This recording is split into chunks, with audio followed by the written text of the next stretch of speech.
Oi, Eliel, tudo bom? E aí, cara? Como é que você tá?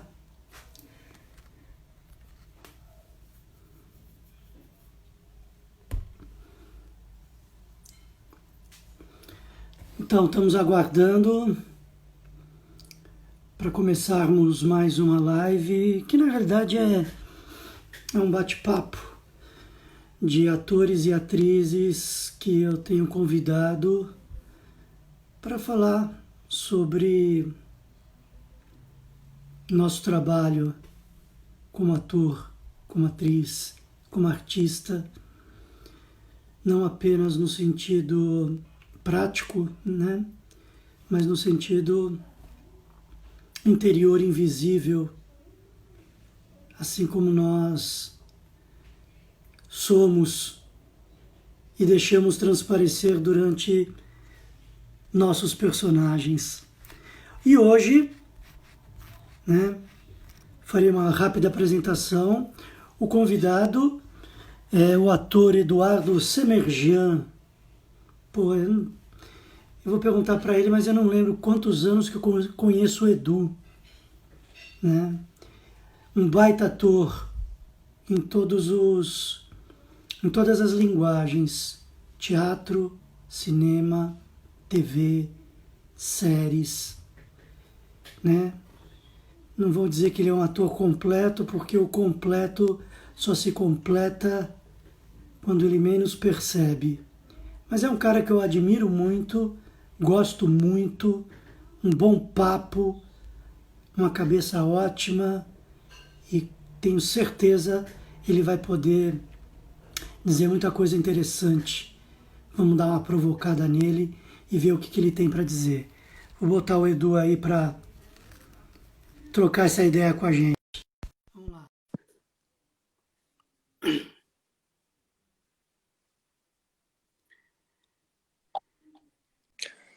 E aí? Fala, Luiz! Arrumando E aqui a aí, meu câmera. parceiro?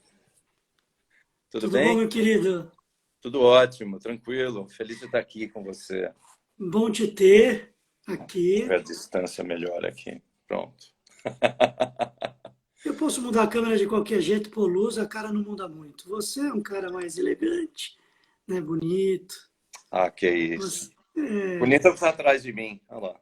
oh, Tá ao contrário, né? Palestra. é, mas vamos deixar de fora, porque isso, a gente Esse papo pode, é outra pode live. desagradar muitas pessoas É aí. verdade. Mas enfim, campeão do século. Olá, Edu, obrigado pelo convite, por ter aceito o convite, tá? Eu que agradeço.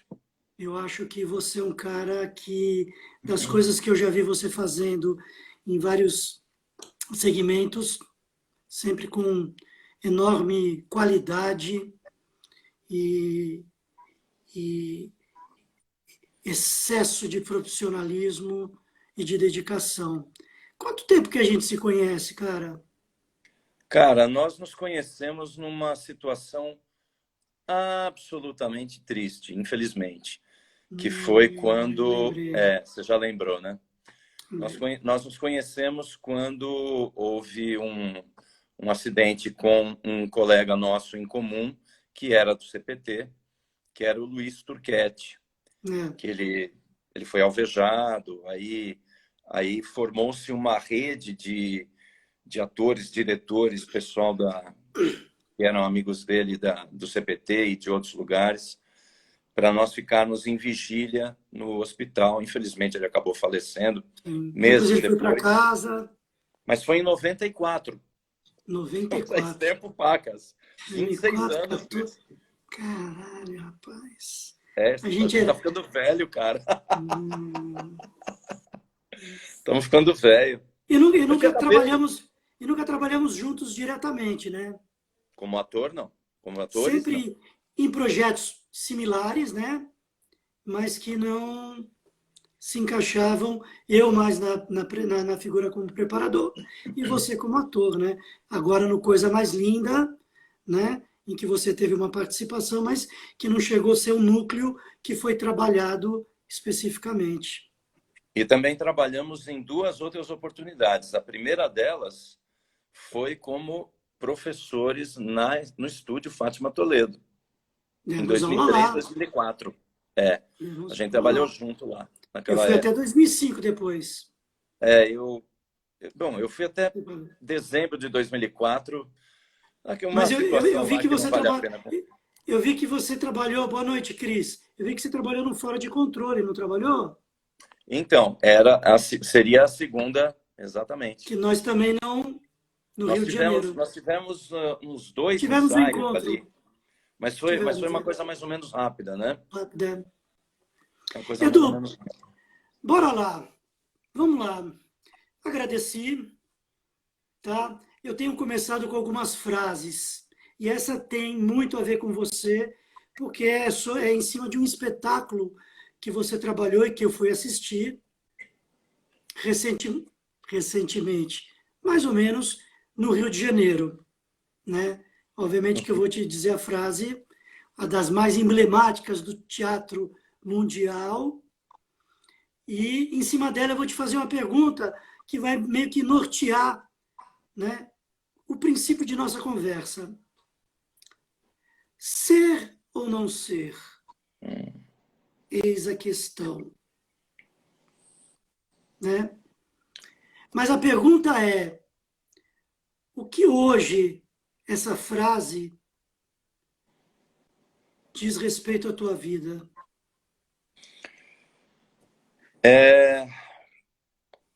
Bom, você está se referindo, obviamente, a Hamlet, que eu fiz em 2012 e 2013. Eu não sabia que você tinha assistido no Rio, achei que você assistiu aqui em São Paulo. Foi no Rio, foi no Rio. A gente fez uma temporada lá no Jardim Botânico, no Tom Jobim, acho que foram 2 meses. 2 meses? Ah, já nem lembro. E eu fazia o Rei Cláudio, né? Mas é claro que ser ou não ser, e todo este monólogo, ele tem todo um significado.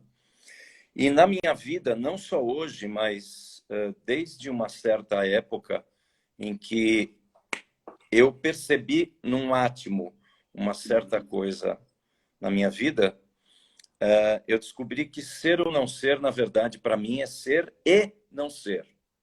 Como assim? Porque o Hamlet coloca a pergunta: ser ou não ser? Ele ainda está indeciso a respeito do que fazer na vida dele, se ele vai em busca da vingança que o pai pede, etc., ou não. Mas, para mim, ser ou não ser, na verdade, é ser e não ser. E pode mudar a qualquer hora dessa. Por que ser e não ser? Porque eu vejo que, inclusive, como ator, mas também, se possível, na vida, e de certa forma eu tento utilizar as coisas que eu exercito no palco para poder viver na minha vida, eu tento ser... é meio artodiano isso. Eu tento ser tanto aquele que está na ação, quanto aquele que observa. Ser o duplo, né? A ideia de ser ou não ser, ela tem tudo a ver com o ator, eu acho. Porque é a busca disso. Então, hoje em dia, para a gente começar, para a gente conseguir viver, é importante ter um olhar que seja o daquele que está na ação, ou seja, daquele que está vivendo a situação, e daquele também que observa, para que a gente não perca o controle sobre... O controle é uma péssima palavra, sempre, eu acho, né?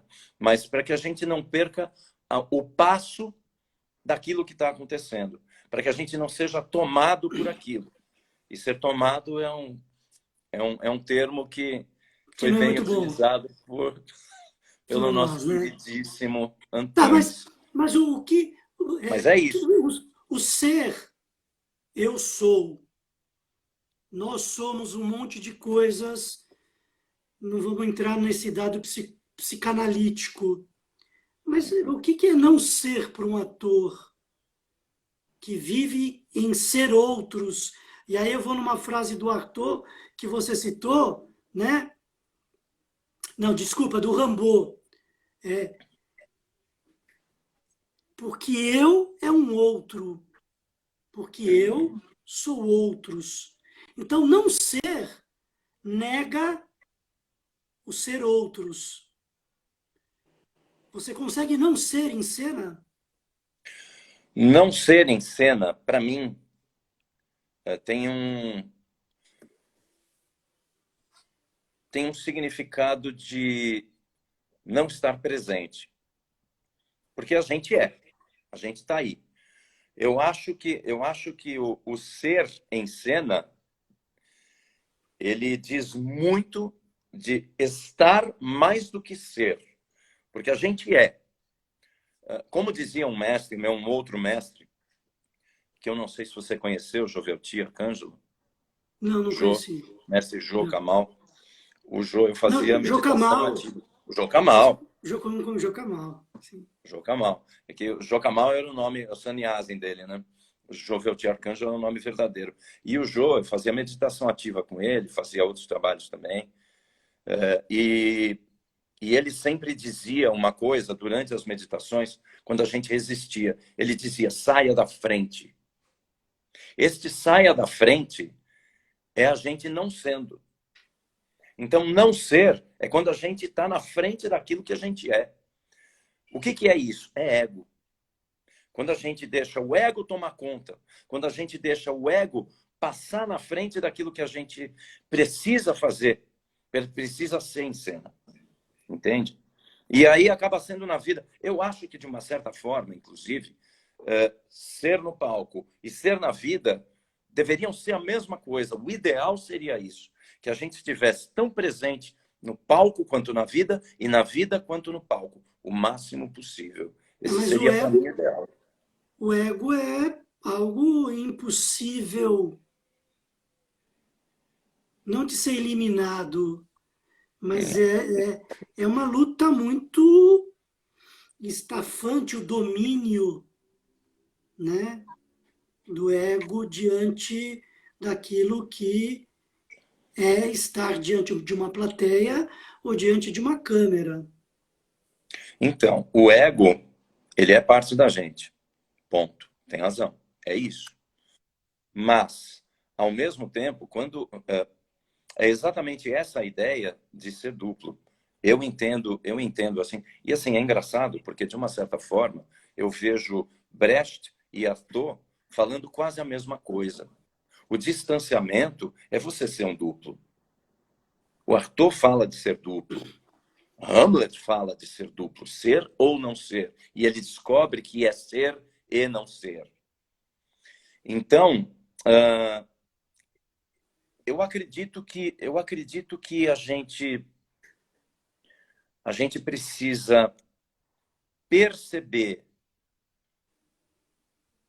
essa dualidade para que a gente seja de verdade. Eu sinto uma dificuldade que é esse estar na frente, que é o ego, né? A gente não vai eliminá-lo, mas a gente precisa lidar com ele. Então, ser ou estar presente não é eliminar o ego, mas fazer com que ele tenha um papel que seja dele. E não com que ele tome o papel de todos os outros que nós somos. Entende? Ou ficou muito Entendo. confuso? Né? É o domínio que a gente precisa ter sobre nossas faculdades psíquicas e emocionais. Exatamente. Senão, Porque senão a gente pira. Porque se a gente se deixa ser levado pelo ego, a gente vira algo que a gente vira algo que a gente provavelmente nem queria ser, né? Tanto que muitas vezes quando a gente é levado pelo ego, a gente faz coisas por impulso que depois vai, caramba, por que eu fiz isso? Eu acho que tem um pouco disso. Não que sempre o impulso seja o ego, não é isso. Mas muitas vezes a gente se deixa levar e faz alguma coisa que a gente depois para e fala assim, caramba, que merda que eu fiz. E muitas vezes isto é o ego. Por quê? Porque a gente não está presente. A gente não está atento. Se a gente for usar se eu for usar um exemplo banal, eu vou dizer que é basicamente o seguinte. Quando eu vou aprender a dirigir um carro, eu vou primeiro, ok, então primeiro eu tenho que ligar, eu tenho que estar com o pé no acelerador, aí eu liguei, aí eu tenho que colocar o pé na embreagem para colocar a marcha e assim por diante. E é uma coisa mental. Neste momento, a gente está dominando as ações. A gente está direcionando as ações. É algo mental. Quando a gente, depois de um tempo, nem pensa mais a respeito disso, a gente domina a ação de forma que ela se torna agente, não mentalmente. É uma ação que o corpo já conhece e faz. Certo? Este é o perigo em cena. Por quê? Porque quando a gente aprende, o corpo aprende aquilo que deve ser feito em cena, muitas vezes a gente esquece de estar presente. Então você faz. O movimento é igual. Ele é exatamente aquilo. Você sabe a marcação, você sabe para onde você tem que olhar, você sabe a inflexão de voz, você sabe até o tom, o volume, você sabe o movimento que você tem que fazer. Mas se você o faz sem estar presente, é o ego que está tomando conta. Né? Então, é exatamente aí que a gente precisa exercitar, que é se deixar perceber que mesmo com qualquer movimento, né, sendo exatamente o mesmo, ele é sempre novo, ele é sempre único. Fazer isso que é o grande problema que a gente encontra de ser ator, eu acho. Né? Grotowski trabalhou muito isso, né? Falando em ser, já engatando uma dúvida que eu tenho. O que para você é ser um ator fora de cena? Não Edu, pessoa física. Sua intimidade não me interessa. Mas ser ator, né? A gente está vivendo um momento... A gente conversou um pouco sobre isso, de que essa espera faz parte do nosso trabalho. O telefone tocar, normal. Só que a gente está sob condições muito terríveis, muito específicas e muito dramáticas, né? Todos nós estamos sofrendo algo antes inimaginável.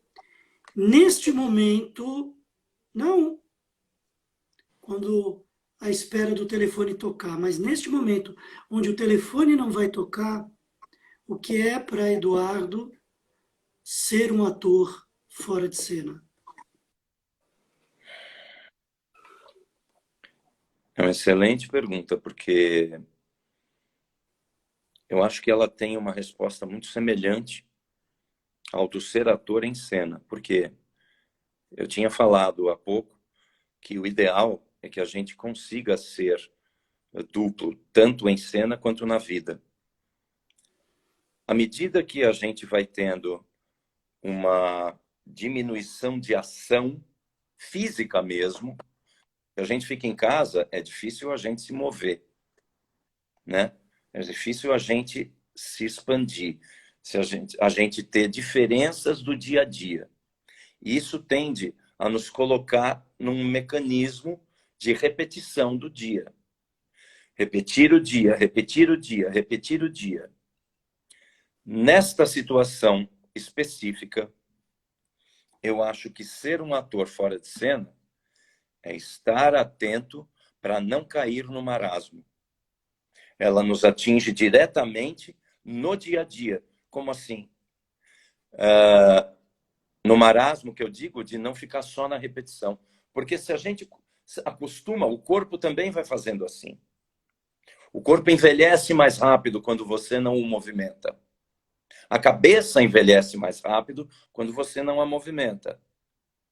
E o coração envelhece mais rápido quando você não o movimenta. Mas Tudo. o que você faz nesse período? Leitura. Então, aqui, estou lendo. O celular está apoiado em 5 livros. Tem outros 8 aqui, assim, jogados. E ainda tem essa aqui que eu quero falar com você. Só leitura Mas só a Não, leitura, não, não, não. como por exemplo, no primeiro dia eu falei para o Cialetti aquela frase do Arthur: o ator é o atleta do coração. Se a gente pensa no atleta, o atleta ele precisa de uma manutenção É exatamente isso. individual, que seja para quando.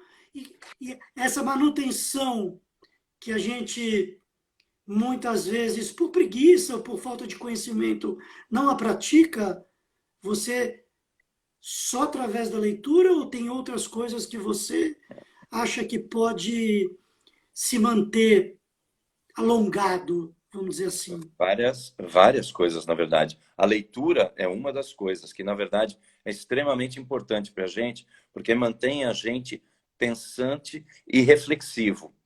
Porque, obviamente, acho que você imagina, muitas das coisas que eu estou lendo, às vezes não, que é para dar uma desanuviada, mas muitas das coisas que eu estou lendo têm a ver com o momento que nós estamos passando. Para a gente refletir sobre isso e ter uma clareza de como agir em relação ao que a gente está passando. Além disso, você falou do alongado, alongar o corpo. Eu tenho, inclusive, eu faço rolfing com uma pessoa maravilhosa, que, aliás, a filha dela é atriz, que é a Marina Merlino, e a Lúcia Merlino.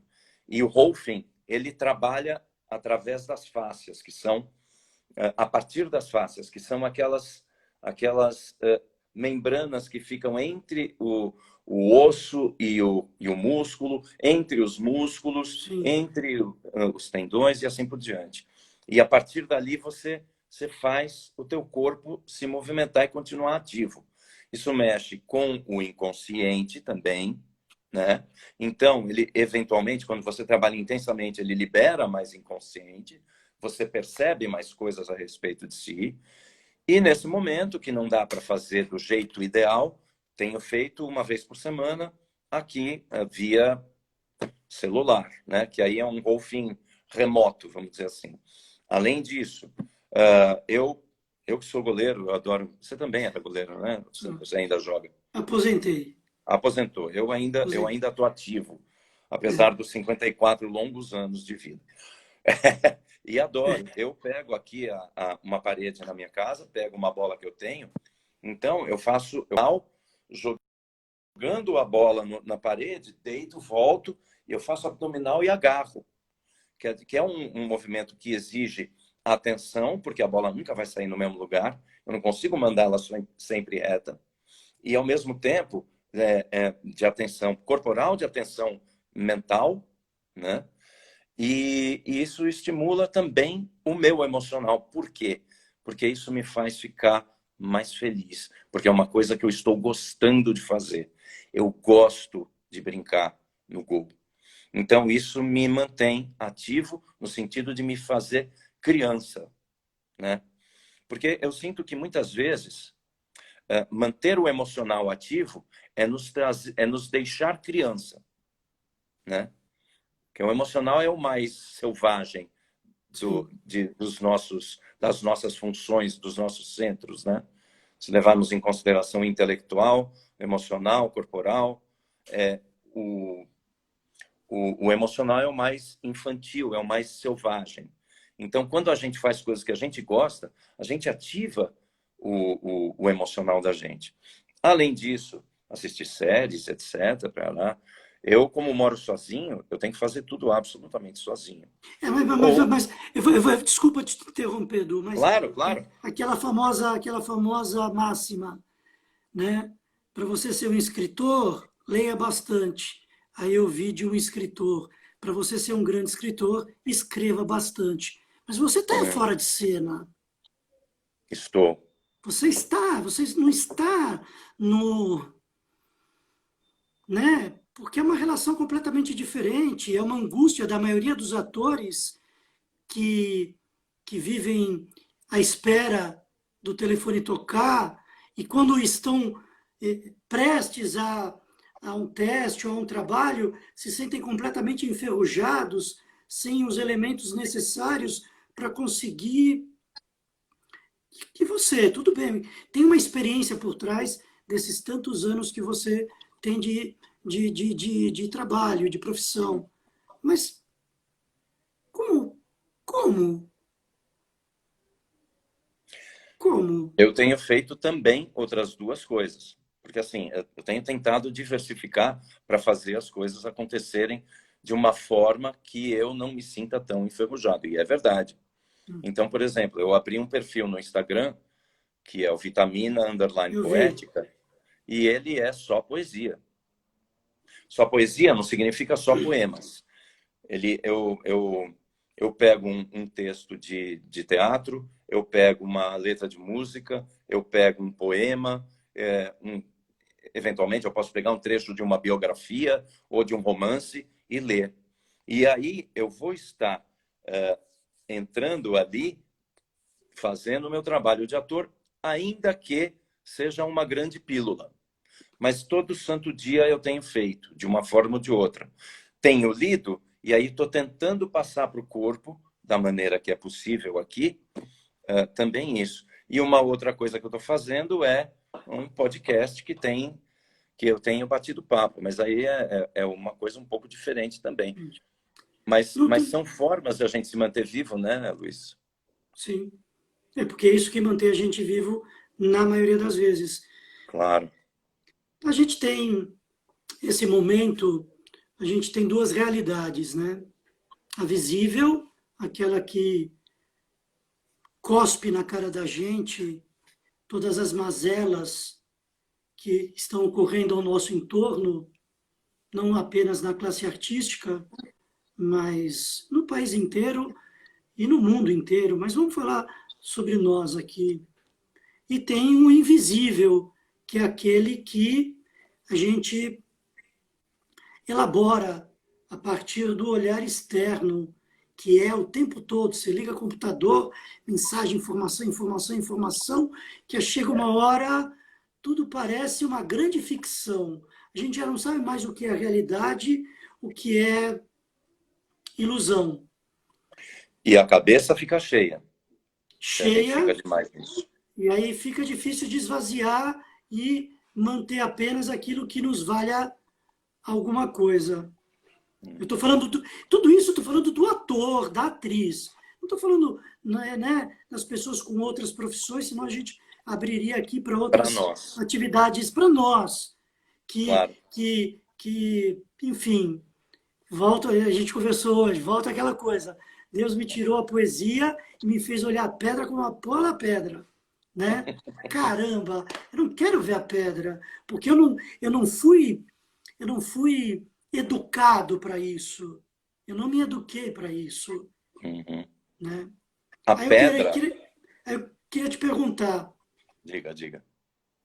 hoje, diante desse contexto, que personagem você gostaria de fazer? Que dialogasse, né, diretamente com essa realidade Cara, visível e que pudesse, né, influenciar o invisível desse subtexto que todos nós carregamos.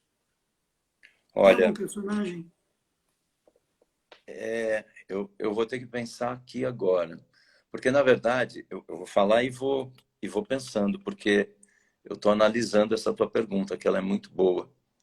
Porque, na verdade, assim, há muita raiva. Há muita raiva de a gente não poder exercer o nosso trabalho, de a gente ter alguém que deveria direcionar para que as coisas acabassem mais rápido ou fossem mais fáceis mais rápido e está mais atrapalhando, né? Então há muita raiva. Então eu penso que seria um momento para mim de fazer alguma coisa de muita raiva. Então eu acho que um Ricardo III, por exemplo, seria ideal para agora, para esse momento.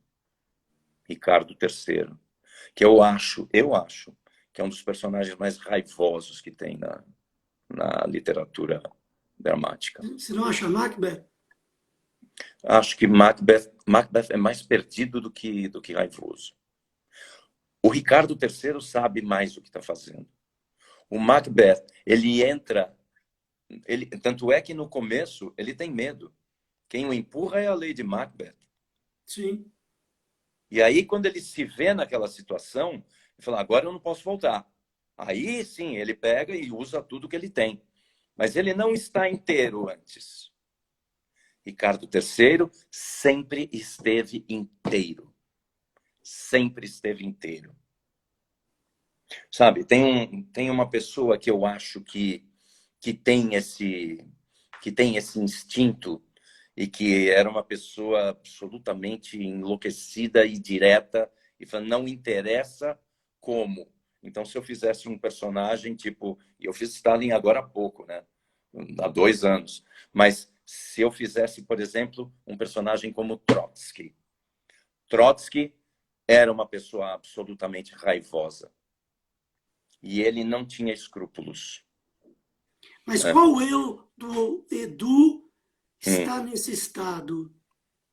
É o Edu ator ou o Edu pessoa física? O Edu, pessoa física. O Edu, ator, ele está buscando coisas.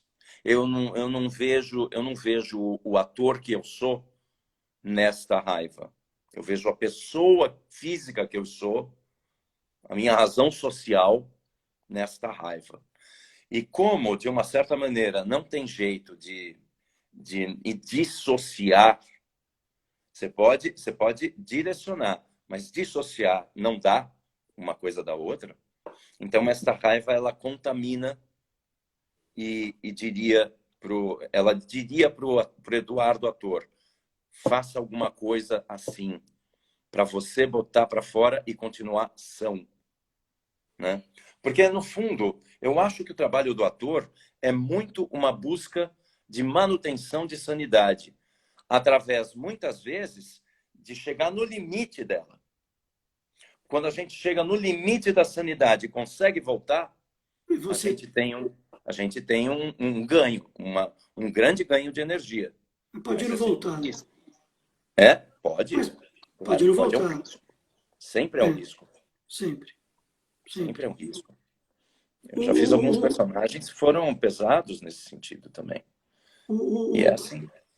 tem algumas coisas que a gente conversou que tem né, o paralelo, né, das autorias que a arte produziu Hum, há tempos atrás e que às vezes eram apenas levadas, é apenas uma obra de arte, é apenas uma peça de teatro, nada mais do que isso. Não que ela fosse um entretenimento, mas que ela não não não abrisse portas ao que a realidade, que muitas vezes, né, não é vista, representava. E aí você falou de uma peça, né, já aproveitando o gancho, que você, né, falamos de Plínio, falamos de Nelson, né, que o momento que a gente vive atual, social, político, sanitário, relacionado aos artistas e, enfim, a tantas outras coisas. E lembrando, Edu, hoje teremos a nossa improvisação no final. Então, quem sim, for embora teremos. não verá eu podendo fazer uma cena com Eduardo Semerjan. Finalmente nós vamos fazer uma cena juntos. Olha que maravilha, como Finalmente. atores. E ficará para a história. Pedro Paulo Cara, Eva poderá ver, o PP está vendo e ele verá. olha só! Pedro Paulo Eu vou Eva. desligar os comentários porque eu não quero ver críticas, só elogios. Mas voltando, Voltando à peça. tinha esse paralelo, né, de que hoje vivemos um drama e talvez quando se tornar, já é trágico, mas que para muitos ainda se torna a situação no Brasil ainda para muitos é apenas um momento que Uhum. está passando e que não diz respeito a mim, não diz respeito a ti, diz respeito, sei lá, a alguém que está distante de nós. Não é algo escancarado. E aí você tinha um texto. Pois é, Antígona.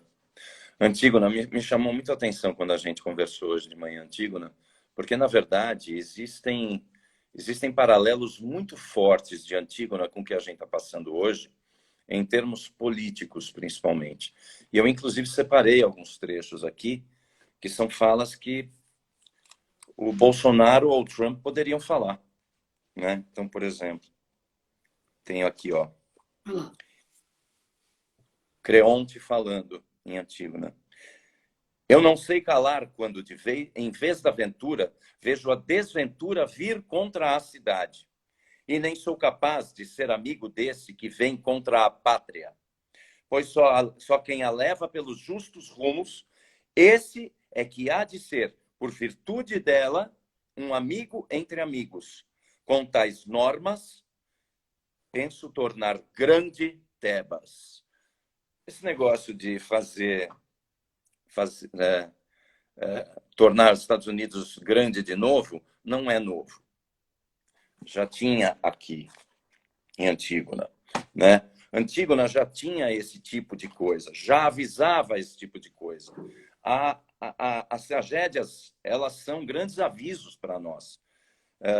Nelson Rodrigues era craque em fazer esse tipo de coisa, em colocar coisas na cara da gente, em que a gente ficava horrorizado, falando assim, putz, eu não quero isso para a minha vida, eu não quero isso para a minha cidade, para o meu povoado, para o meu país, eu não quero isso para a minha família, né? Então, cada desgraça que ele colocava em cena era uma a menos, teoricamente, na vida de quem assistia.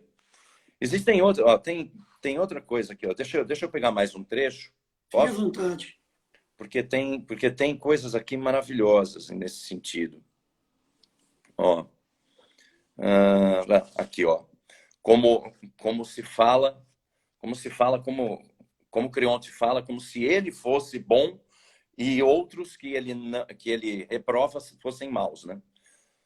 Quando Puxa, viste Deus, já, né? já vimos isso em algum lugar, né? Então, quando viste deuses protegendo os maus? Nunca.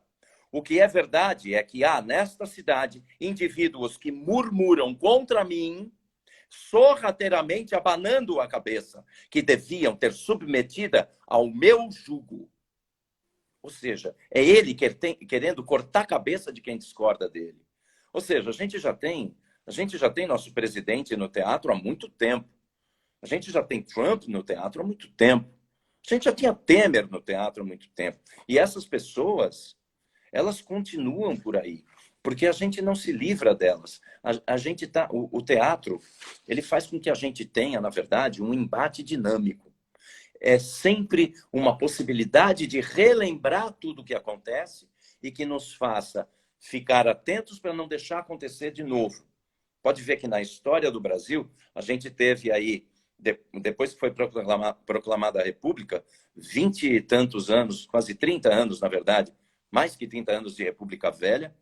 Teve uma revolução com o governo Vargas, que tentava trazer alguma coisa um pouco mais democrática, aí, mas através de uma ditadura muito forte. Depois acabou a ditadura, entramos numa fase um pouco mais de desenvolvimento, ditadura de novo, aí redemocratização, e aí estamos entrando de novo numa fase ditatorial. Então, é cíclico.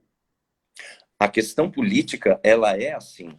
E o que nos faz ficar atentos é estarmos sempre educados e ligados à arte. A arte sempre enxerga na frente.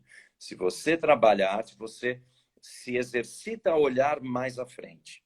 O teatro faz a gente enxergar mais à frente, né? Então, eu queria, assim, lógico que você trabalha em vários segmentos, mas eu queria pegar o teatro antes da gente começar, né, as nossas cenas, né? Porque infelizmente, Então posso sugerir uma coisa rapidíssima? Eu vou ler um claro, terceiro e último ponto aqui, porque eu acho fale. que ele tem a ver também com o que a gente está vivendo hoje. E esse é uma frase, são duas frases muito rápidas, que é quando ele está discutindo com Antígona e aí ele fica puto com Antígona e diz assim: se amar é o que queres, vai amar os mortos. Enquanto eu viver, mulheres não governam. Isto é muito o que a gente vive hoje. E mulheres, e negros, e LGBTs, e estrangeiros, e todos, qualquer um E que a não gente seja vive ele. desde a época que as tragédias foram feitas até hoje, enfim. E É uma que, merda. e que ainda acho que o grande problema é a maior parte do tempo é só uma peça. Pois é. Mas não era. Era alguém que Só tinha uma um. peça, então, ela não merece apoio. Não, Porque as pessoas que fazem peças, elas só mamam nas tetas do governo. É isso exatamente. aí, amigo. Lamento, né? Eu queria, você, também como um homem de teatro, Vamos lá. um ator que está, enfim, nos palcos constantemente, e eu fico muito feliz quando te vejo estreando, tá, num espetáculo. O que que Que você, você volte. nesse... Hã? Que a gente volte logo. A pergunta é a seguinte, a reflexão, na realidade. Após esse isolamento, após... Tá me ouvindo, Edu? Edu? Edu?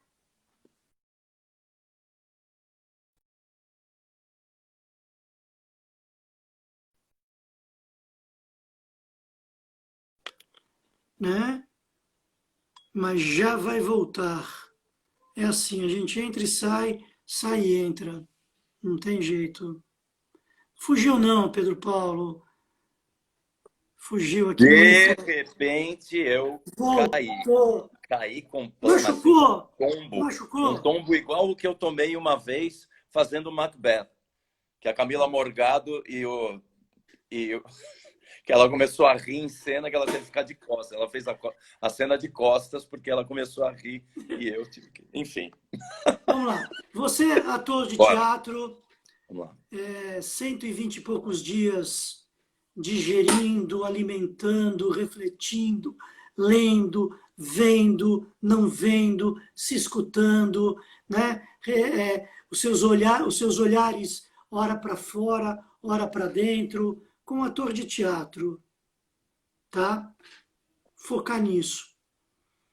Todo esse tempo em que você conseguiu digerir, alimentar, vomitar, gritar, enfim, várias coisas que podem ter acontecido e tenho certeza aconteceram. O que você espera do ator Eduardo Semerjian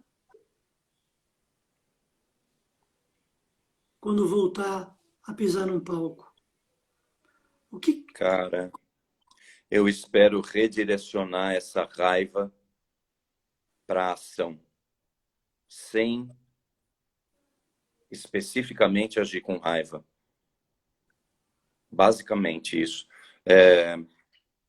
Porque assim, eu tô com muita raiva e ao mesmo tempo eu tô com muita vontade de poder trabalhar.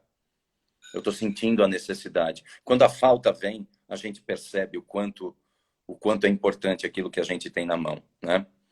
Então, eu espero mesmo poder voltar com tudo, com coisas que eu nunca fiz. Tanto é que eu estou fazendo podcast, eu estou produzindo uma peça, eu comprei uma peça, eu quero apresentar essa peça, eu sou um dos produtores, eu quero fazer outra, já tem uma outra que me chamaram, eu quero fazer sim, também. Assim, mas aqui, bicho, aqui, como é que volta?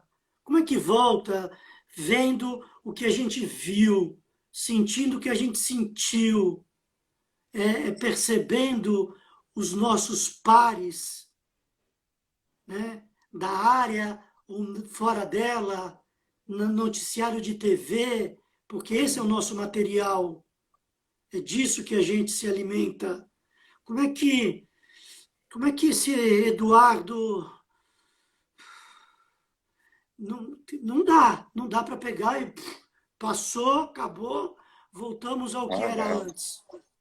Não, nunca vai ser igual. Eu acho que o que mudou é muito isso.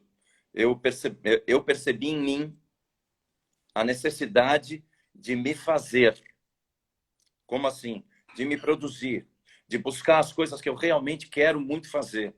Nos últimos anos, embora eu tenha feito coisas que eu goste, nunca são exatamente aquilo que eu quero fazer.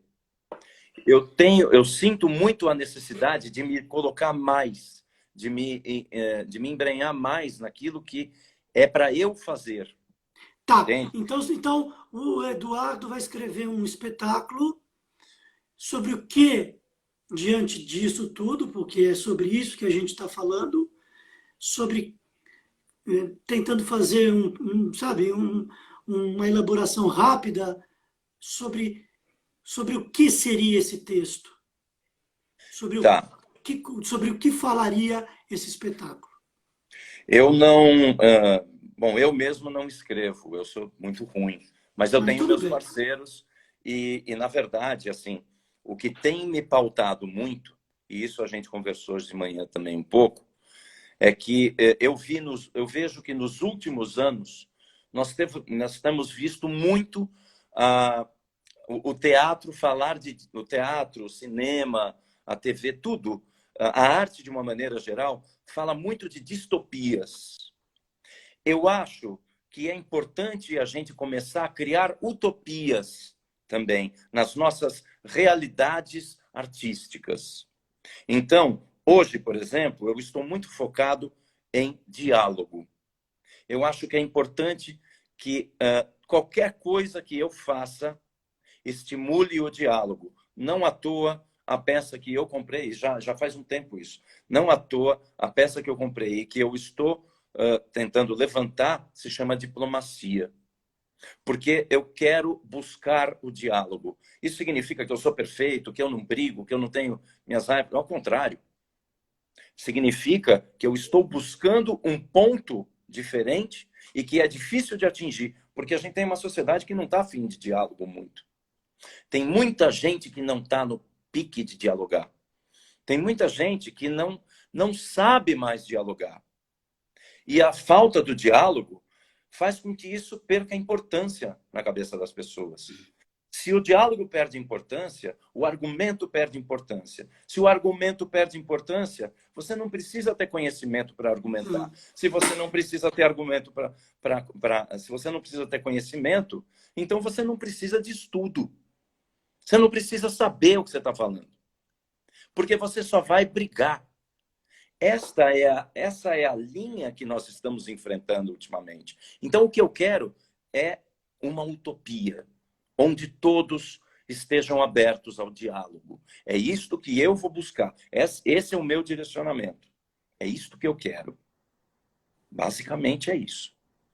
Agora, é claro que isso envolve um monte de outras coisas. Sim. É claro que a gente sabe que uma certa parcela das pessoas não quer diálogo.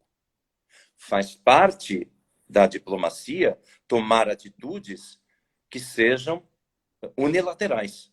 Quando? Quando elas vêm, quando se vê que não há outra saída, né? Então, Mas fale, sim. fale. Continue. Então, se a gente chega num ponto em que percebe que o outro não quer o diálogo e ele está a ponto de realmente atacar e destruir, se a gente não tomar atitude antes também, nós corremos o risco de sermos destruídos. Então, é um equilíbrio dinâmico muito difícil de se ter. Mas é necessário que se busque o diálogo, porque há uma parcela dessas pessoas que não dialogam hoje e que estão ainda aptas ao diálogo se nós conseguirmos mostrar para elas isso, que é possível e é necessário dialogar, né? A gente tem visto aí muito o termo somos 70%. Precisamos urgentemente transformar esses 70 em no mínimo 90. E é através do diálogo que a gente vai conseguir. Não através não através da desqualificação de todos esses 30. E em cena, as pessoas irão nos ouvir, irão ouvir os atores. Essa é a nossa força de poder, né, soltar para que depois o diálogo se multiplique fora dos teatros. Exatamente. Vamos lá? É o estímulo ao texto. Só colocando, só rapidíssimo. Vai. O estímulo da peça é o diálogo. Além dela, eu também eu vou fazer debates fora do teatro, chamando duas pessoas que discordam e tendo um mediador. Não para conseguir um consenso, mas para que as pessoas enxerguem que é possível dialogar com toda essa linha que eu te falei de conhecimento, de diálogo, né? De argumentação e etc. E o podcast já é um pouco isso. Enfim, vamos lá, senão vão cortar a gente. Já desliguei os comentários. Temos pouco tempo. Agora vamos ver quem é quem. Não. Yes! Eu sou eu, tu é tu, e vamos lá. Eu lhe dou a prioridade de sugerir o tema, lembrando a todos que estão assistindo, todos e todas, a gente combinou alguns códigos de começar e terminar, mas nenhum de nós sabemos o que o outro irá pedir. A única condição era que seria um diálogo através de uma situação remota, como estamos fazendo, fosse via WhatsApp, via Skype, né? A situação sugerida pelo Edu e depois uma situação sugerida por mim. Você quer começar a sugerir? Tá legal, posso começar. Quem somos? É o seguinte, você é um ator e eu sou um ator. Você é um ator e eu sou um ator. Essa é a situação.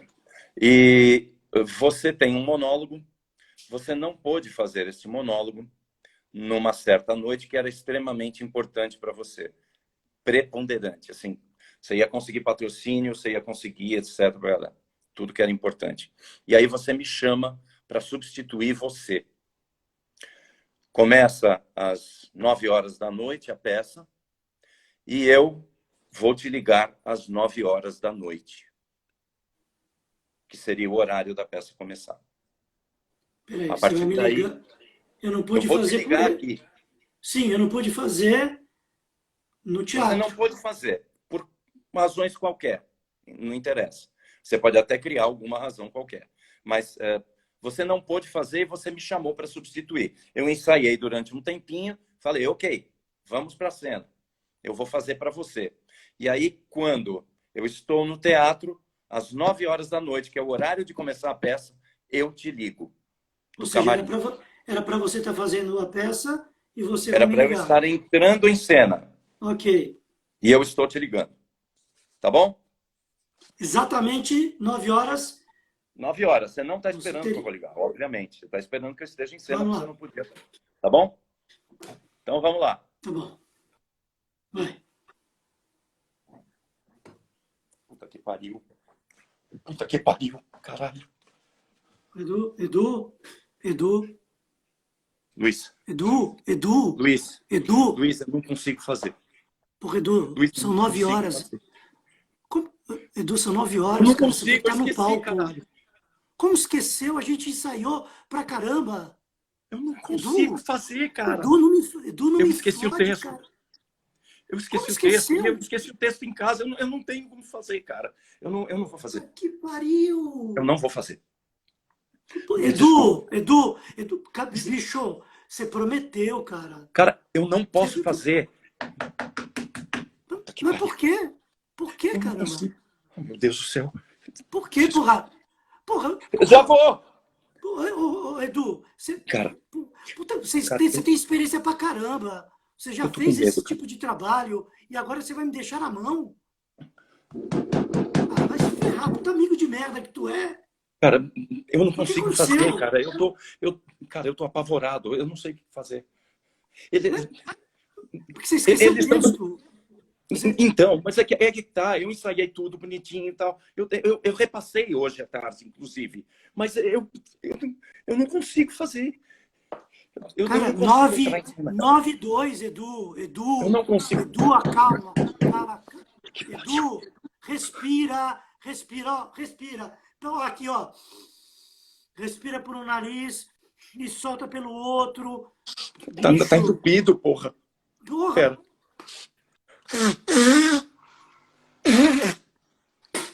Cara, ó.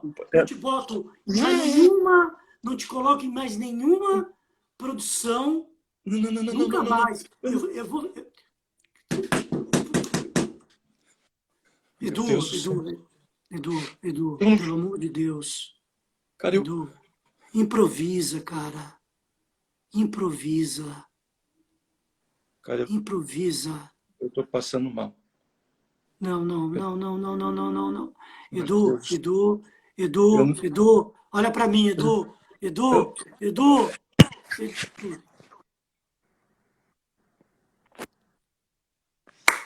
Boa! Filha da mãe. Vamos lá. Muito bem.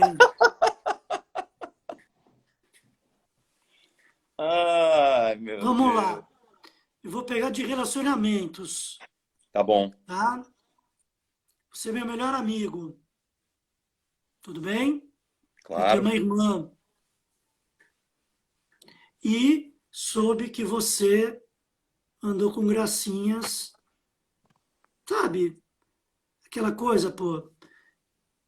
Geralmente tu vem falar com teu brother, mas você foi direto nela. Uhum. Ela não gostou e veio falar comigo.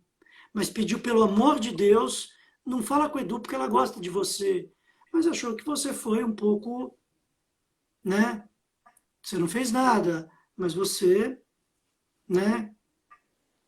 Se declarou para ela. E ela sempre te viu como um irmão, porque você sempre viveu na nossa casa. Uhum. Tá? Tá E eu legal. ligo para saber o que realmente aconteceu. Tá legal. Tudo Vambora. bem? Vambora. Atenção. Eu ligo. Ok? Opa! Olá. E aí, tudo bem? Tudo bem. Como é que Beleza? você Ah, cara, tranquilo. Uma boa. Segurando essa pandemia ridícula. Mas tudo bem, tranquilo. E você? Você tá com uma cara? Bem. Tá tudo bem? O que houve?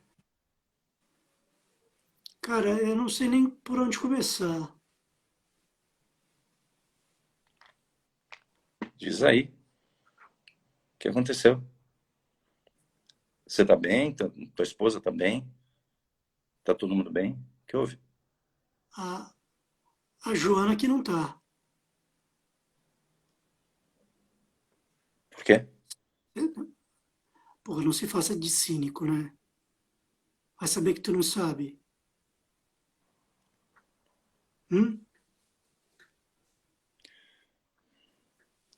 Eu só não esperava que... Tu podia pelo menos ter contado comigo. Você sabe que ela ficou chateada pra caramba. Ela sempre te viu como irmão. Mas, cara... Jamais ela imaginaria que você fosse capaz de dizer o que você disse pra ela. Que eu nem sei, eu nem quis saber o que você falou. Não, mas eu não fui desrespeitoso com ela nem nada. Eu só me abri com ela, porque... Ah, cara... Eu acabei me envolvendo, essa que é a história. Edu, Faz eu um vou ter que tempo que eu quero. Edu, eu vou ter que cortar. Faltam 20 segundos para acabar a live. Ah, porra. Cara, eu queria te agradecer de coração. Maravilha. Faremos outra.